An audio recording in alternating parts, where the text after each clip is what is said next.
warahmatullahi wabarakatuh. Nama saya Karmenita Putri dari kelas 12 IPS 2, absen 5. Assalamualaikum warahmatullahi wabarakatuh.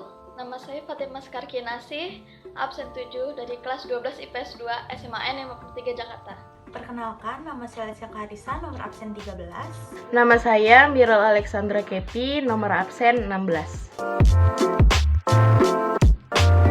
Saya akan menjelaskan contoh dari pemberdayaan komunitas. Pemberdayaan komunitas memiliki arti, yaitu suatu proses pembangunan di mana masyarakat berinisiatif untuk memulai proses kegiatan sosial guna memperbaiki situasi dan kondisi saat ini.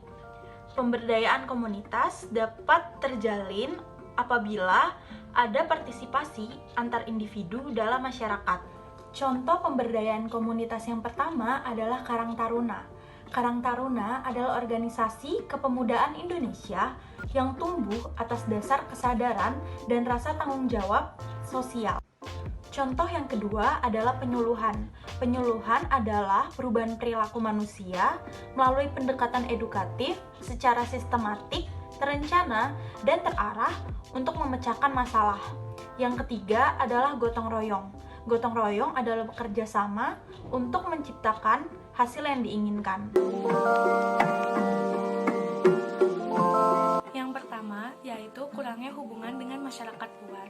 Masyarakat yang tidak berkomunikasi dengan masyarakat luar menyebabkan masyarakat tersebut tidak mendapatkan informasi mengenai perkembangan dunia, terasing dari dunia luar, dan tetap pada pola pemikiran yang lama. Yang kedua, ada perkembangan ilmu pengetahuan dan teknologi yang lambat. Ini diakibatkan oleh masyarakat yang kurang berkomunikasi dengan masyarakat luar, sehingga mereka tidak mengetahui informasi mengenai perkembangan ilmu pengetahuan dan teknologi. Dan yang ketiga, ada sikap masyarakat tradisional. Sikap masyarakat yang masih tradisional yaitu masyarakat tersebut masih tertutup dengan perkembangan-perkembangan yang baru dan cenderung mempertahankan tradisi yang sudah turun-temurun atau yang sudah ada, dan mereka tidak bersedia menerima inovasi.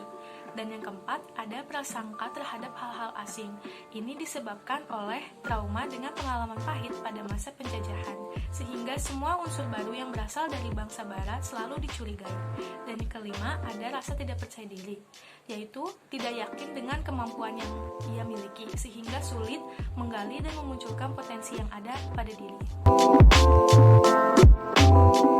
Cara yang pertama adalah enabling, yaitu menciptakan suasana atau iklim yang memungkinkan potensi masyarakat untuk berkembang.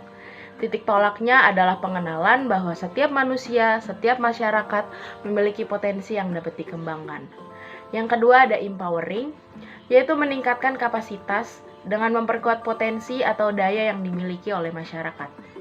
Dan yang ketiga ada protecting, yaitu melindungi kepentingan dengan mengembangkan sistem perlindungan bagi masyarakat yang menjadi subjek pengembangan. Dalam proses pemberdayaan juga harus dicegah yang lemah menjadi bertambah lemah, oleh karena kekurangberdayaan dalam menghadapi yang kuat.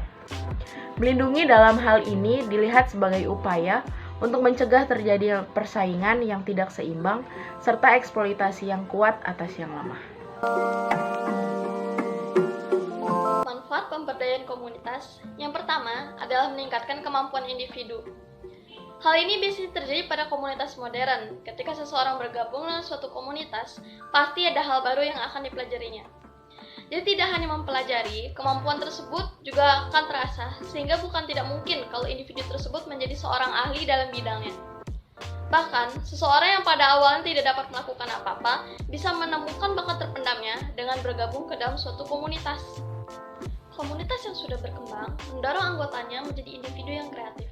Mereka tidak perlu khawatir akan masa depan, sebab mereka memiliki kemampuan yang sudah terasah. Kalaupun tidak mendapat pekerjaan, mereka tidak akan risau, sebab mereka dapat berwirausaha. Bila suatu anggota komunitas memiliki modal yang dibutuhkan, maka berwirausaha patut dicoba.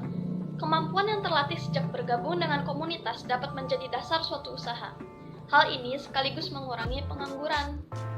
Bila terjadi sesuatu yang tidak terduga seperti kena PHK, suatu individu dapat membuat jalan darurat dengan mencoba membuka usaha. Hal ini terjadi pada komunitas lokal, seperti pada Purwakanti, salah satu komunitas tari tradisional. Komunitas ini membantu melestarikan sehingga tarian Jawa tidak hilang. Hal ini diungkapkan sendiri oleh salah satu pendiri Purwakanti yang saya sebutkan tadi. Beliau mengatakan, para anggota berharap dengan adanya Purwakanti, masyarakat dapat lebih menghargai budaya tradisional dan menjaganya bersama-sama.